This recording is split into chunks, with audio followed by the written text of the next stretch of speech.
I don't know if you've been around long enough to realize, but often the world has about two different ways of dealing with pain and suffering. One, to avoid it, and two, to be crushed by it. But on one night during that holiday, Lee actually became super unwell. And you would think after 13 years of being married that I, as her husband, would know how to comfort her. No, the truth is I discovered on that night that comfort, hear me this morning, isn't about solving the problem, it's about being present in it.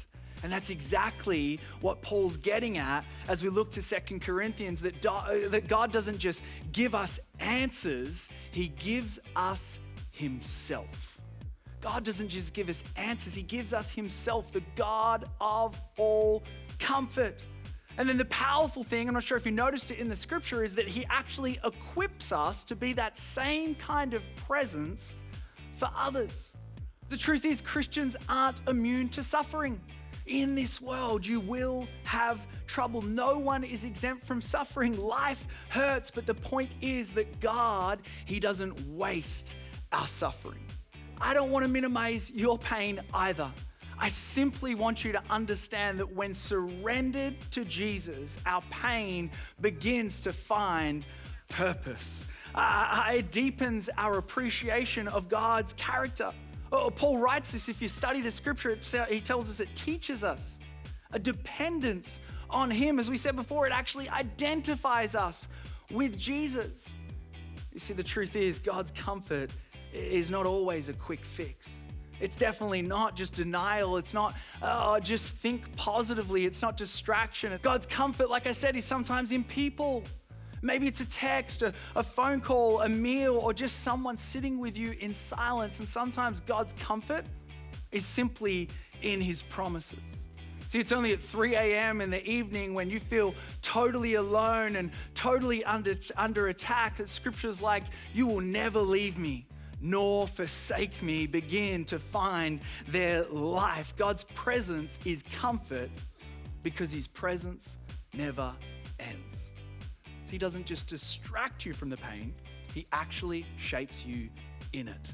And this is where our pain finds its purpose and its power. This is when in our suffering, our empathy is shaped, our dependence on God is deepened, it breaks our self-reliance, it grows our character, and then God can begin to shine a light in this broken world through you and I. Paul would also say that it's also true that comfort shapes how we treat others. You could say that gospel-shaped comfort leads to gospel-shaped community. Or in other words, a Jesus-shaped comfort leads to a Jesus-shaped church. And I love this because what does Paul say? He says it's in order that Satan doesn't outwit us. Forgiveness stops Satan's schemes because he loves to use division and bitterness as his foothold in our lives. Jesus-shaped church not only corrects sin, but actually forgives the sinner. If we only correct sin and never restore the sinner, we become a judgmental, critical church. But in just the same way, if we only ever restore sinners without addressing the problem, the root issue, the sin in our lives, we become watered down Christians. The truth is that Scripture calls us to a standard, that we serve a holy God who wants to make us holy just like him, which means we live different, means we don't look like the rest of the world, means we're called to be set apart and obedient to his word. You see, the good news of Jesus, it teaches us how to suffer well and how to forgive well.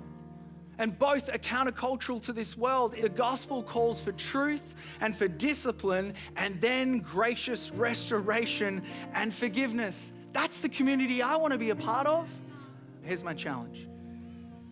Who can you comfort this week? Who can you encourage?